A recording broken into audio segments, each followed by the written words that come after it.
Yo, what's up guys? So nagbabalik na naman tayo dito sa ating channel. Okay. So for today's video mga karadyo.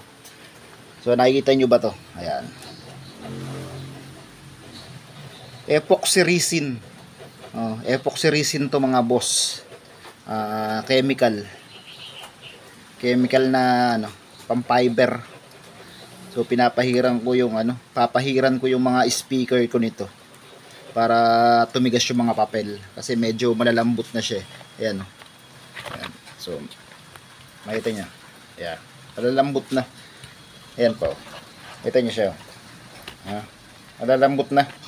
So kailangan na natin siyang pahiran ng pampatigas. So ito lang pinapahid ko dito. Yan.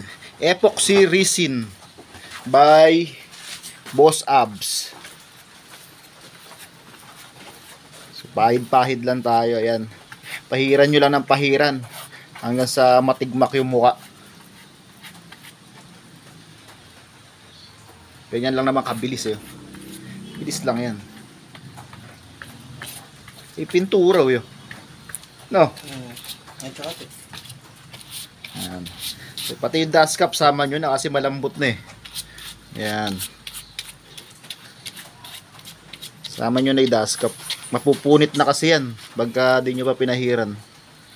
Kaya pahiran nyo na yung muka.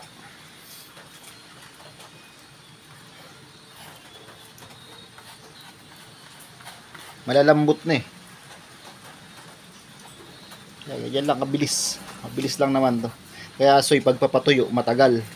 Naabot ng mga 2 araw. Tagal. Ayan.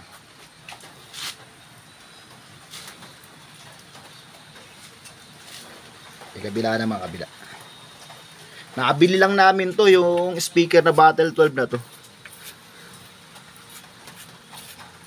Nabili lang namin sa nagbabakal bote.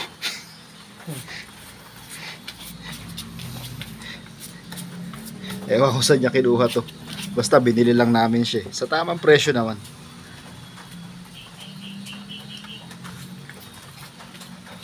Kaya kabilis yan eh. Ganun din. Pairan nyo rin yung dust cap para para tumigas na yung dust cap. Malambot na kasi yung dust cap eh. Hindi kasi napakita ni Padre Damaso kanina yung kung paano yung tamang pagsipsip ng dust cap eh. Ulitin mo kaya, lubog ko isa. Ito pa rin. Meron pa ba? Mamaya. So ito lang papahiran nyo dyan mga boss, yung muka. Huwag nyo nang pahiran yung spider, baka tumigas yung spider eh. Di na gumalaw. Di na gumalaw eh. Ayan, pahid lang yung muka kasi malalambot na nga eh. Pero kung bago na may speaker nyo, huwag nyo nang pahiran, sayang. Hayaan nyo munang lumambot. Ito kasi malalambot na talaga, medyo luma na eh. Ayan, may bago tayo rito, may mga bago. Ito, wala nang pahid to. Ayan, stock na yan, stock. Sayang naman kasi, baka di nyo na mabenta eh, pagka may pahid na. Ito kasi ang ginagamit namin, di na pang pambenta. Pang-ari na lang. Kaya pinahiran na.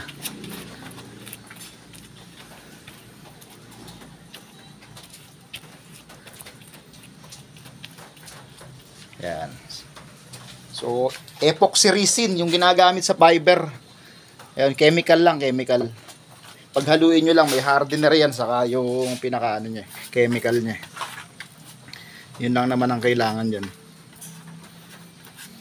Ayan, tuloy-tuloy nyo lang. Depende sa inyo, pagka kung wari natuyo, pahiran nyo ulit para mas tumigas pa yung papel. To, yung na-absorb nito hanggang sa ilalim. Kaya kahit di nyo napahiran yung pinaka-ilalim nung nung cone, okay na yan.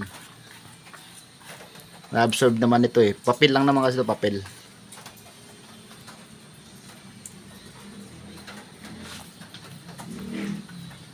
Ayan.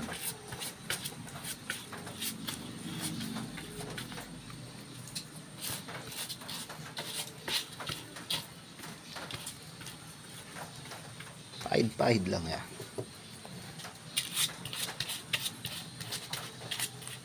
So ayun, ganun lang kabilis. Wala pang wala pa isang oras. Wala pang 30 minutes eh. Tapos na. So nasa inyo na lang kung gusto niyo pang doblehin. Yan.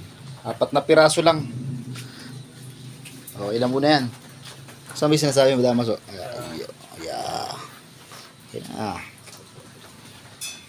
Okay, paalam muna mga karadyo.